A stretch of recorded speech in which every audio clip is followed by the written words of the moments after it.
true crime cuties, welcome back. This is part 2 of Christian's story, so please check the description for the link to part 1, then come back and finish this craziness with me. I'd like to reiterate that Christian's story is tough. There's going to be mention of child abuse, child neglect, and child SA. So we left off on June 9th, 2003, 2 days before Christian went missing. Dawan had been throwing fits in court because he had been ordered to resume taking Christian, then Connor, to Heritage House for Theta's visitations. And he did not want to do that because he had not been giving Christian his medications, keeping him on the special diet he was supposed to be on, or really taking much care of him at all. I'm not sure if I made what went down preceding Christian's January 16th, 2001 coma especially clear in the first video. Christian had actually been ill the evening of January 15th. He had been vomiting and showing signs that he was in very real danger of slipping into a coma or possibly even death. Dawan did not call 911. Dawan did not call Christian's doctors. Dawan simply put Christian to bed, then did nothing. Now remember, it wasn't until the next day around mid-morning that Dawan had called doctors, and it wasn't until around noon that Dawan actually got Christian to the ER. And that is when Christian suffered the massive seizure and slipped into a month-long coma that changed this little boy's life forever. But life still did go on. In 1999, Theta had gotten remarried to a retired mail carrier named Victor Thomas. In 2002, Dawan moved in a girlfriend, Monica Linwood, and her 2 daughters into 3720 Sylvan Place. Dawan quit his job with his stepfather's company and he began working nights as a bounty hunter, and he was under contract to area law enforcement agencies. Dawan and Theta's relationship had actually started to improve around this time, and she and Victor got to see a lot more of Christian and then Connor. You would hope that it would be remorse that would have motivated Dawan to try to improve his relationship with Theta, but it wasn't. He just really didn't want to take care of Christian the way he needed to be cared for, and Theta was just a convenient babysitter. But he still could not let Theta have primary custody. Dawan actually had a deep down visceral hatred for Theta. His spite and his need to get revenge on Theta far surpassed any compassion or any love that he had for Christian, and really for then Connor as well. And Christian's suffering just increases, and the story just gets sadder and sadder. What that little boy had to endure, it was tragic, and it was all because of Dawan. And to be a little fair to Theta, Dawan's laziness and selfishness and spite would go so much further than anyone expected. And even though you know you're dealing with a bad person, sometimes you just don't see these things coming. So let's talk a little bit about the goings-on at 3720 Sylvan Place. Most of Christian's care at the Sylvan Place home came from Medicaid-funded nurses that worked in the home 40 hours a week. And I know that seems like a lot, but in reality, it's a shame they weren't there 24/7. These nurses had horrible stories. Stories of Christian's diapers. And by diapers, I mean Dawan and Monica put 2 diapers on Christian at a time so they would have to change the diapers less. That's gross. They still leaked through to where urine was puddling in Christian's shoes. It had soaked through his mattress, onto his bed frame, and onto the floor. One nurse was Tredell Day. She testified in court that she would go and get Christian in the morning, and he'd be so filthy that she would have to give him a bath before she would then go ahead and take him to her home. She would provide him food because none of it was being provided in the home. Trudell had also to provide Christian clothing because Dawan and Monica either weren't providing them or they weren't cleaning them. When she would drop Christian off at the end of her shift, she would show up the next day and he would still be in the same outfit with those double wrapped, urine soaked diapers. She would measure out and make the amount of formula that he would need for that in-between time for when she wasn't there. And the next day, a lot of it would be left, meaning Christian hadn't received any of it. She would also keep an eye on the medicine and would notice that it didn't change much between when she would leave and when she would come back, meaning Christian wasn't getting that either. Trudell Day was the only nurse that reported conditions at Christian's house, but she did only report them to the agency that placed her there. The agency did nothing at all. Trudell just ended up quitting. That's really sad. Other doctors and nurses, as well as social workers, all mandated reporters, did nothing or did it too late. I think at least Trudell tried. Another nurse, Kim Nelson, was the last at-home nurse in the Ferguson household. She often had to perform several functions that weren't necessarily required of those nurses, such as ordering the prescriptions and the medicine, because, well, Dawan just didn't want to do it. She testified later in court that in February of 2003, she went to go get an order filled and the doctors wouldn't sign off on the prescription because they had not seen Christian in over a year. The dietitian that Christian was supposed to be seeing regularly, Nancy Brody, testified that she actually wanted to see him monthly. They sent letters to Dawan, they made phone calls for follow-up appointments, to no avail. So when Kim Nelson went to get his prescription, she was told that the doctors won't do it, they need to see Christian, and they need to be able to check on him. So Kim Nelson is the individual that took Christian to the hospital to see his doctors, to see his dietitian, because Dawan, his father, didn't want to go. He's busy man.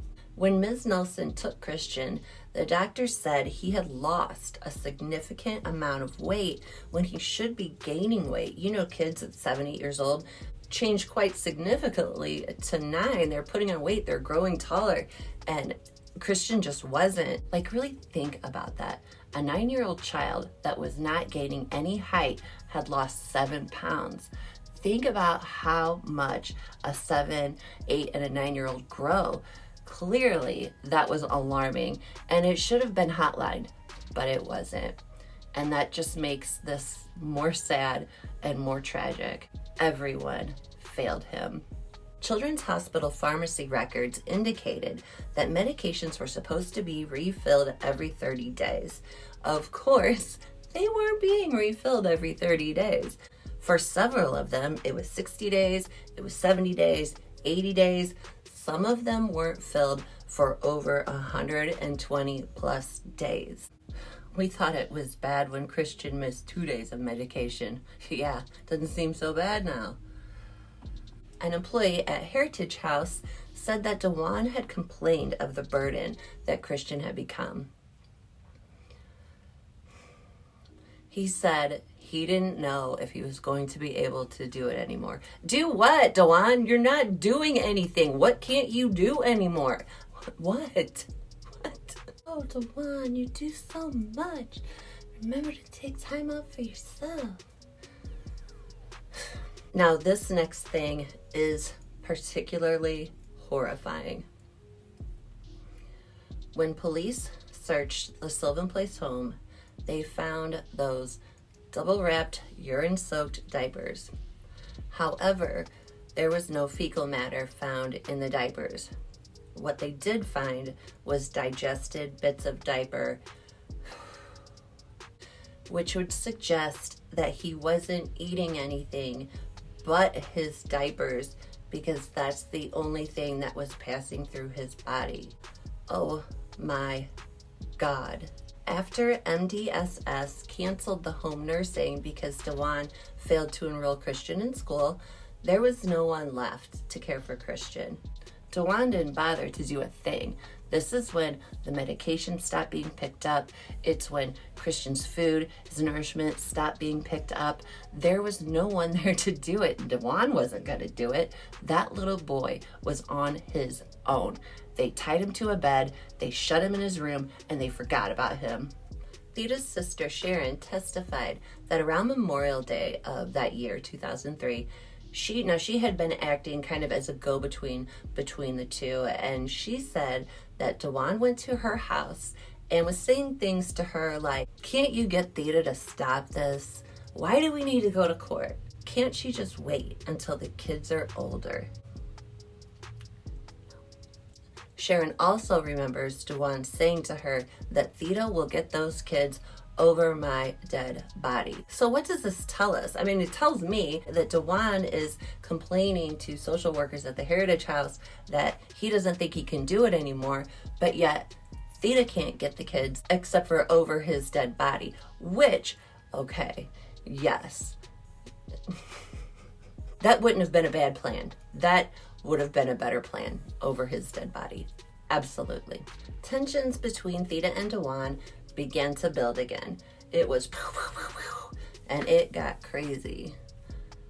Or crazier. Then Connor shared a room with Christian, and he would sneak him food like hot dogs or Cheetos because no one was feeding him, let alone keeping him on that low protein diet that he needed to be on. Monica was absolutely complicit in Christian's torture. She had once referred to him as a, quote, vegetable, end quote. Monica, you're nasty. You're nasty. And Monica, that swamp duck. And I said that, Monica. I said swamp duck. No one cares about Pine Lawn. Monica lived in Pine Lawn and I don't. So I was just calling her out in case you didn't know what I was talking about. A nurse had reported later that Christian had tried to get a hug from Monica, and she pushed him away and told him he was getting on her last nerve. Wow. She's so loving. She's so kind, Monica. Monica and Dawan would often tie Christian to his bed because Monica didn't like him messing up her stuff. What stuff? What swamp duck stuff, Monica? They would also tie Christian to the bed and shut off all the lights so they could have a nice evening out, going to dinner, maybe catching a show, what have you. Who does something like that? And he already had so many struggles in his life, given his condition. This sweet little kid was just playing life on hard mode. Now it's June 10th to the 11th, 2003. Then Connor had testified that earlier in the day of June 10th, she had told Monica that Christian's feeding tube was missing and there was some blood on the sheets. Monica replied that she already knew. Yeah, she just went back to folding clothes. At least she washed something. I don't know. Christian's sister Lynn, who we will continue to refer to as then Connor, also testified that that night Christian was moaning and groaning loudly. Then Connor remembers seeing Christian's eyes rolling to the back of his head and just seeing the whites of his eyes.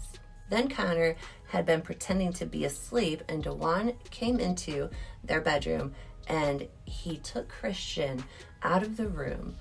And then Connor testified to hearing moaning, whimpering, and the sounds of a struggle, and then it suddenly stopped. She testified that a short time later, Dawan carried Christian back to his bed while Monica was in the doorway crying. Now is not the time for tears, Monica. No, that's a bit late. It's a bit late. Then Connor also testified that while it was still fairly dark outside, Dawan came back, wrapped Christian in a blanket, and drove off with him in the expedition. Their stepsister, Deshonda, also lived in the home, and she remembered that she too got up in the middle of the night. She doesn't know why she was woken, but she gets up and she's thinking it's around 3 or 4 in the morning, and she goes to the bathroom. As she's leaving the bathroom, she sees Dawan holding Christian wrapped up in a blanket, just wrapped entirely up in a blanket, including his head. She described it like Christian was wearing a hoodie on backwards. Now, supposedly, according to Dawan, Christian was just sick, and it's June in St. Louis, and no one would wrap up their sick child like that. Deshonda sees Dawan leave with Christian in the expedition as well. Okay, so now we're up to 5:15 a.m. on June 11th, 2003. Now remember from the first video, Dawan's expedition was recovered at 7:50 a.m., nearly 2 hours after he made that 911 call. But that wasn't the first time the expedition had been seen that day.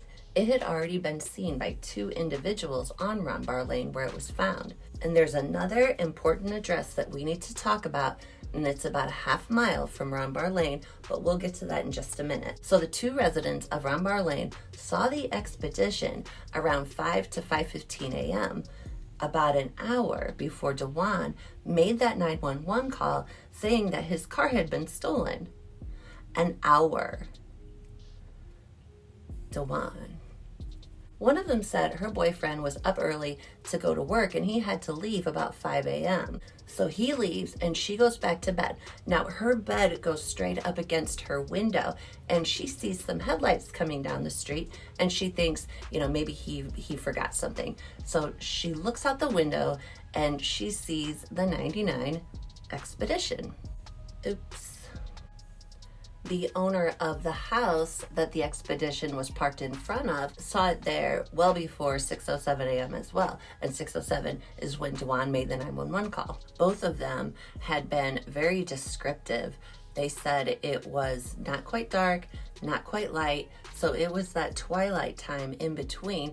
And since sunrise was at 5:36 that day, about 5:15 would be when you're at that twilight time.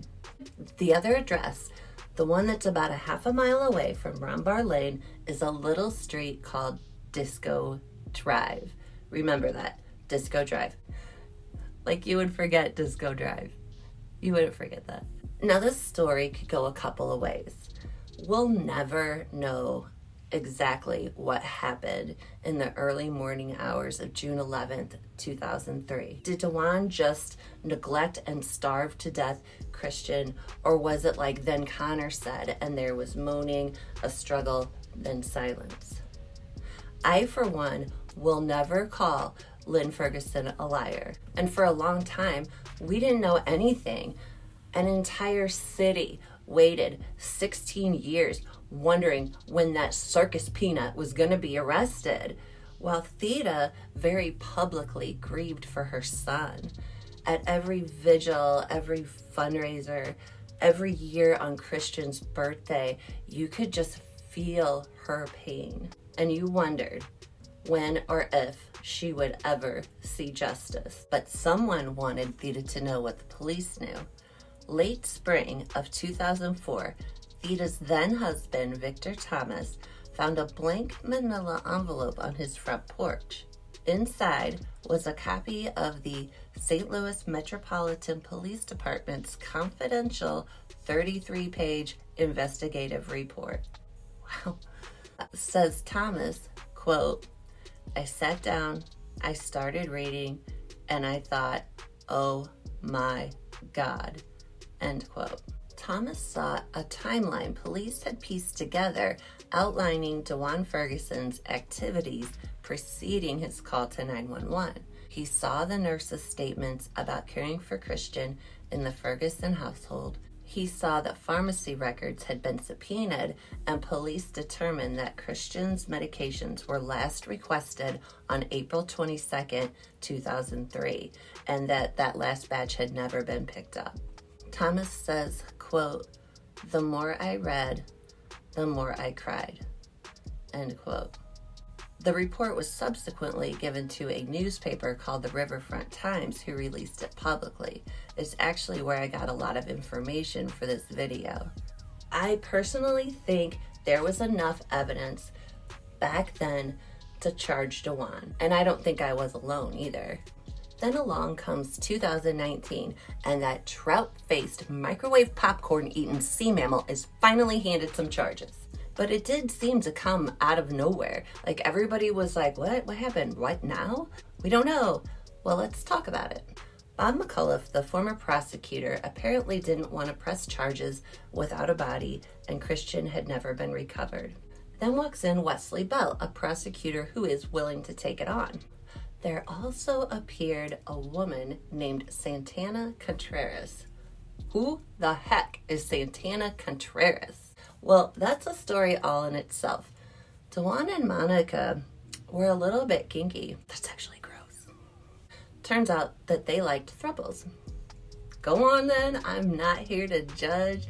Well, not about that anyway. Monica used to work with Santana Contreras, and her and Dawan had a little crush on Santana Contreras. And I just like saying her name, Santana Contreras. I mean, oh my God. One day, Monica and Dawan decided to pay a visit to Santana at her home. And girl, I mean, what? Lock the doors. They were trying to convince her to become their unicorn. I mean, if you have to Google that, go right ahead. Anyway, Santana also had a medically fragile son, and these two wet salt packets thought that they might be able to bond with her by confessing that they had killed Christian. Santana testified in court that Dawan said Christian was dead before Dawan even put him in the car. And while that does seem sexy, Santana wasn't having it. Within a matter of weeks, she quits her job, left the state, and even changed her name. Her name was something like Cherie before, so then she became Santana Contreras and got the hell away from Monica and Dawan, and I think she did the right thing on all accounts. I feel like Santana's testimony was credible for the most part. She said she was scared, and I believe that she should have been. She has been carrying this around for a long, long time. She was born and raised in St. Louis, and I think that might have made it difficult for her to be a so-called snitch. And I'm not gonna say whether she was right or wrong for that. Remember, at this time, Dawan did have a connected family, and of course, he bragged about that to Santana. But years later, and all the way from Arizona, she looked up Theta on Facebook and told her what she knew. And I mean, holy cow.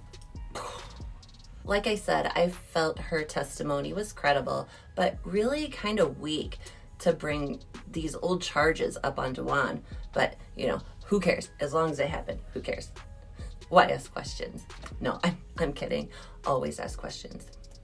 And just when you think you've heard it all, wait, there's more.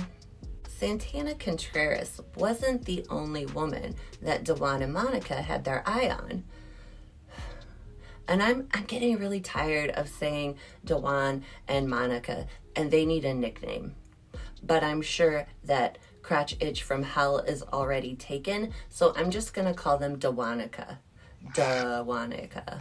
So like I said, Dawanica had their eye on another woman, a woman named Lakeisha Mays. And Lakeisha Mays lived at 922 Disco Drive. Disco Drive. Yes, that Disco Drive, because of course you remember Disco Drive. Could you imagine if your name was Santana Contreras and you lived on Disco Drive? Make that happen. Make that happen.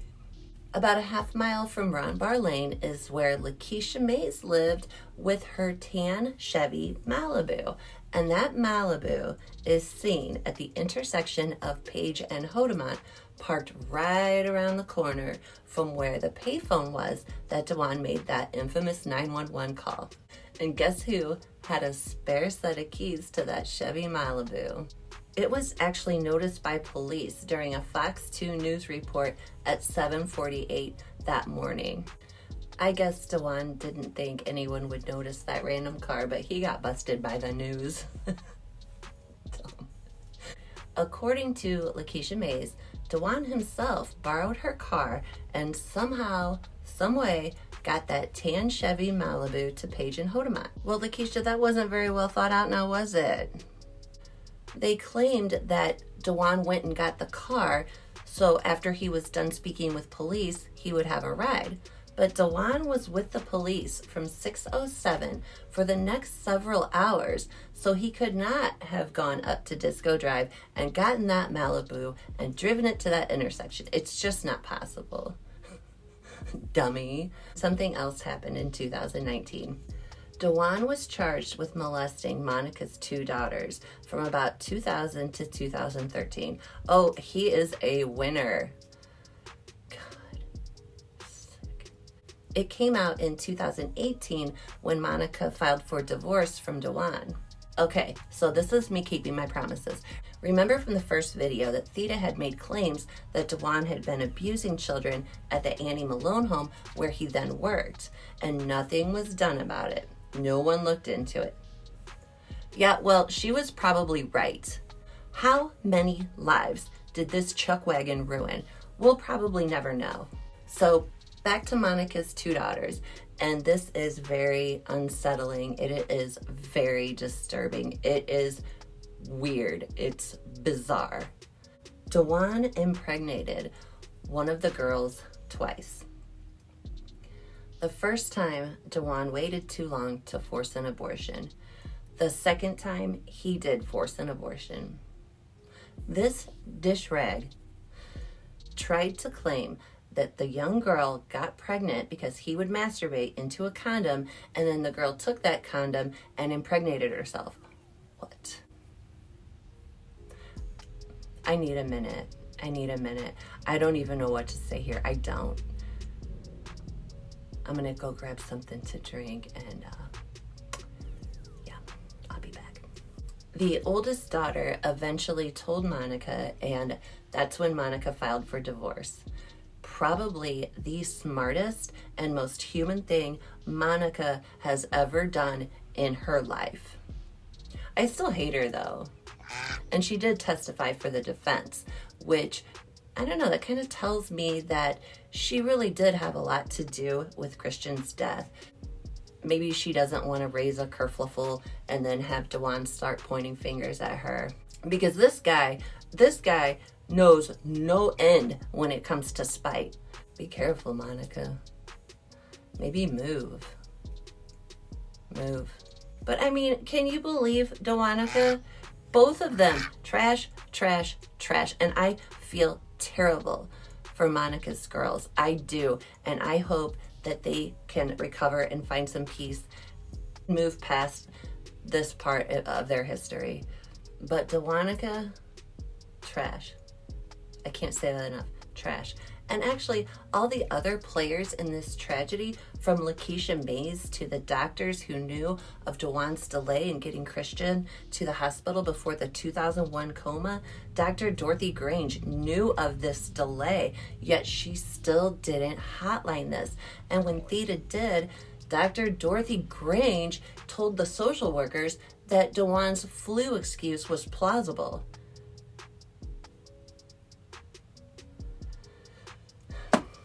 Dr. Grange knew Dawan was non-compliant with Christian's medications. She had counseled Dawan about it at least twice that we know of, but she said nothing. This woman had dedicated her life to helping children, and that is great. That is noble. But then she played her part in putting a child, a very vulnerable child, right into the hands of a monster. Why? Didn't want to cause a fuss? She took a whole oath to do no harm, yet here we are. Dr. Grange, you are getting dangerously close to Nathan S. Cohen territory. You might want to wash your hands there, Dorothy. You have a little spot on them. Maybe blood or something? I said what I said. And then there's the family court, specifically Nathan S. Cohen. And we all know how amazing he did his job. And I hope that he is carrying around the weight of his immature and ego-driven decisions. Get out of your feelings, get over yourself, and feel stupid.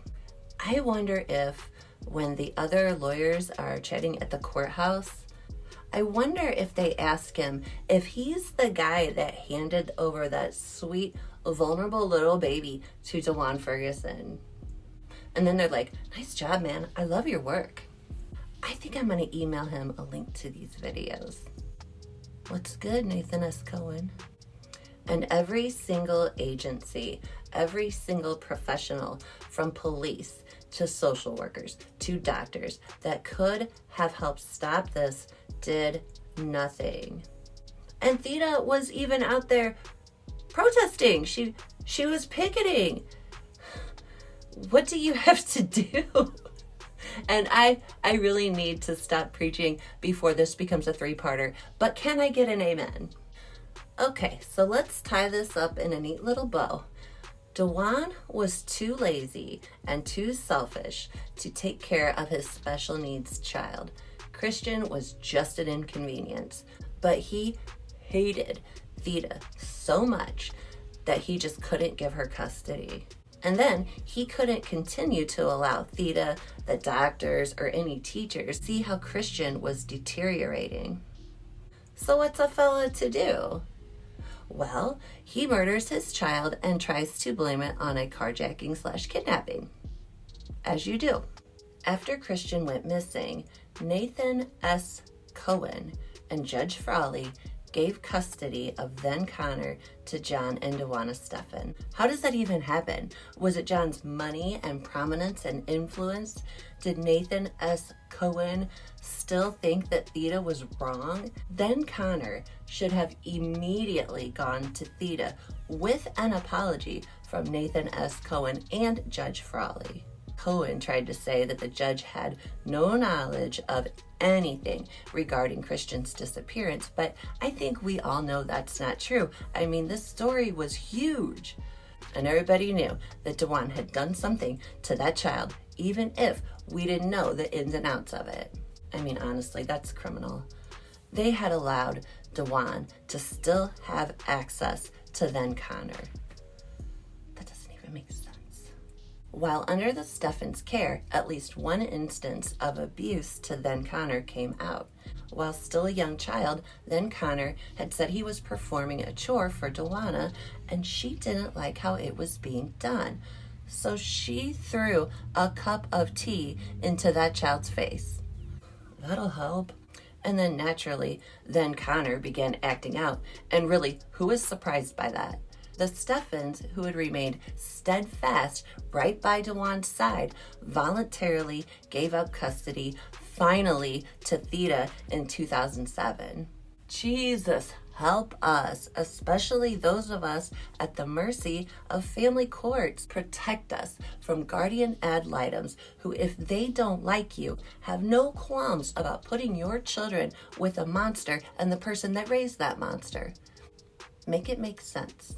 And I think the most frustrating part of this is Theta had never shown herself to be an incompetent parent. She had just shown herself to be someone standing up for herself and her child to the courts and the hospital. The audacity, am I right? Christian has never been recovered, but it turns out he was never really missing. His father has known exactly where he's been for nearly 20 years. I'm sure Dawan had help hiding Christian's body. Obviously from Lakeisha Mays, probably from Monica Swamp Duck Linwood as well. She at least has knowledge of it. It's doubtful that either of these two chippies will ever do the right thing and let Christian's mama bring that baby home. If I were the police, I would keep my eye on them, and anytime one of those bitches so much as rolled through a stop sign, I'm bringing them in for questioning. I don't think that's legal, though. Oh well, that only matters if they know that's not legal. No, maybe. I don't. So this is how I think it all went down. Strictly my opinion, but an educated one. On the 9th, Dawan is in court, pissed off, doesn't know what to do because he's going to have to produce Christian to Theta, and he just can't let that happen because he has not been taking care of Christian, and Christian looks terrible. On June 10th, someone removed Christian's feeding tube. When the police found it while searching the Sylvan Place home, they could tell it had been forcibly removed. And I think these two ding-dongs were trying to hurry along a natural death. Dawanica, if you're not feeding him anything anyway, why worry about his feeding tube? But anyway, I think when things didn't happen fast enough, and it got to be the early morning hours of June 11th, I think Dawan and possibly Monica took things into their own hands, took Christian out of his bedroom. I think that Lynn was telling the truth. I think there was moaning, a struggle, and then silence. And I think around 4 a.m., Dawan takes Christian out to his car, and he has about an hour or so before he's spotted driving the car on Ronbar Lane. I think somewhere between his house and Ronbar Lane is where Christian is.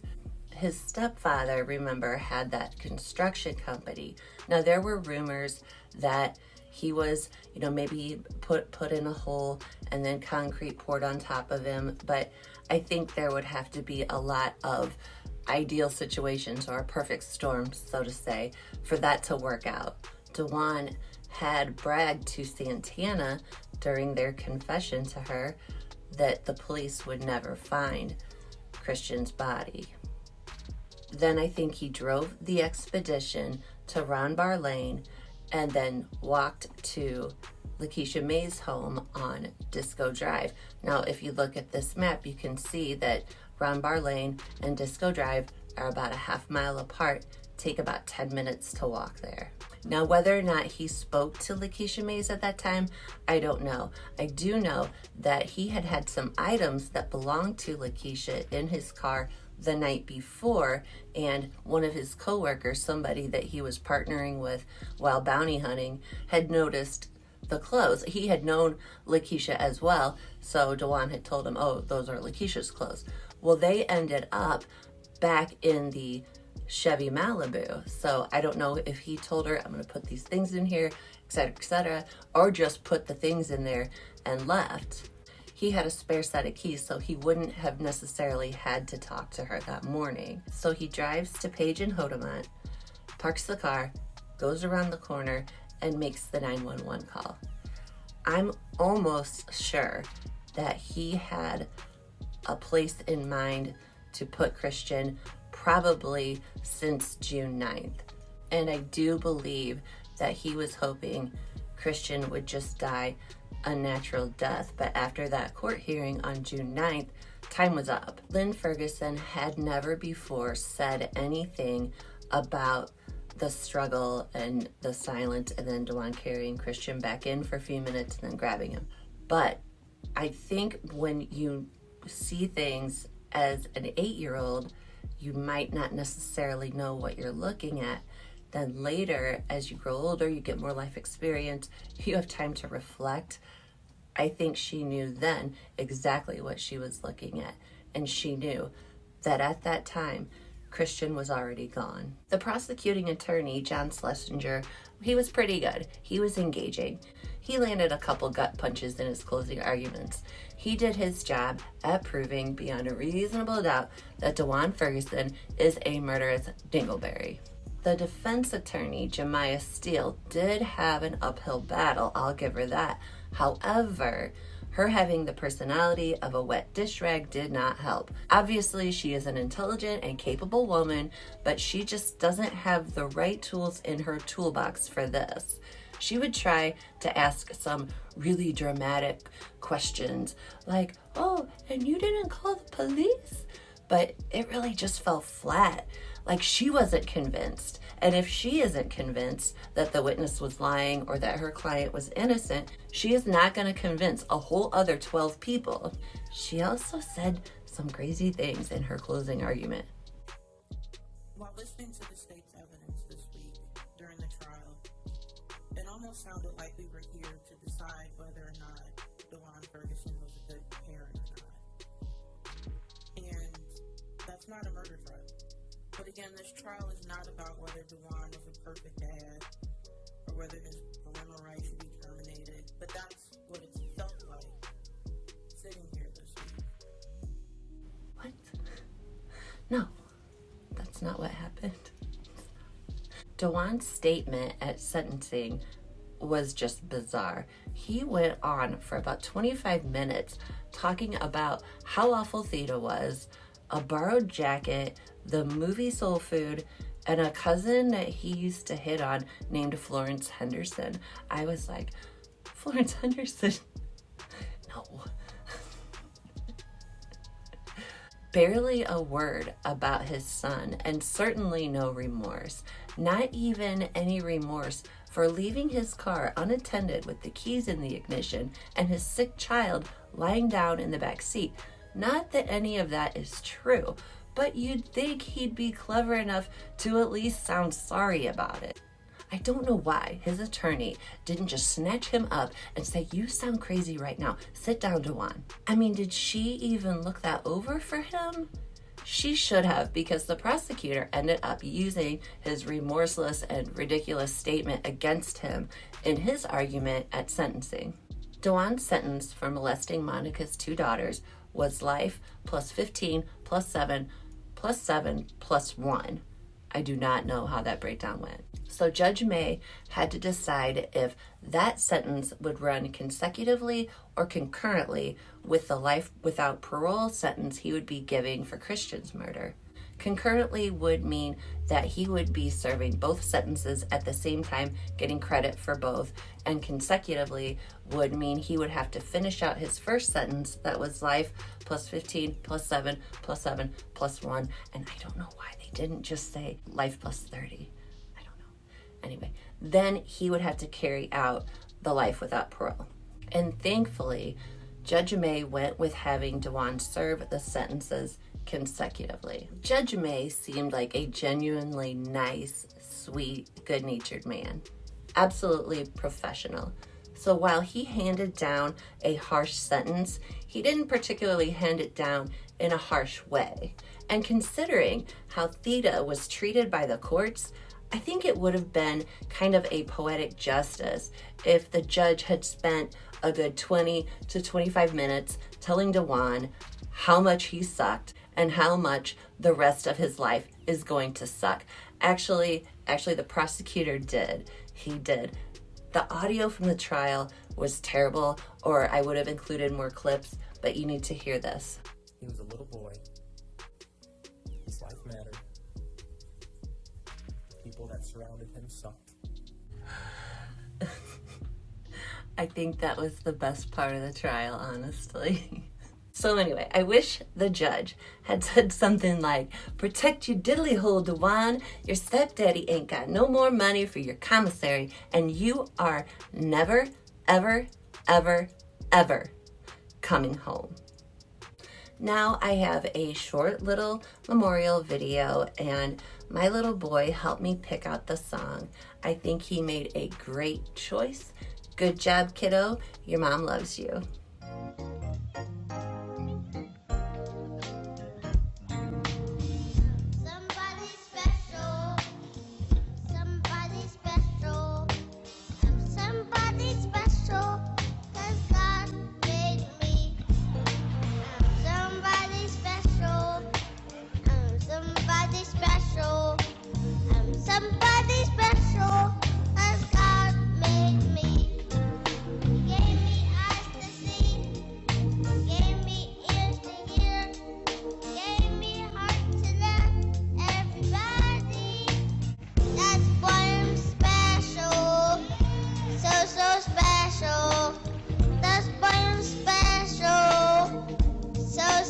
Special. Gave me eyes to see, gave me ears to hear.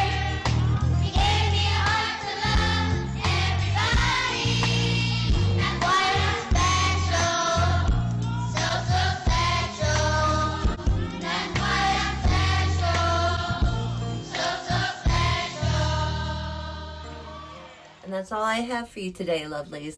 Leave a comment and let me know if you've had any horrible experiences with the family court.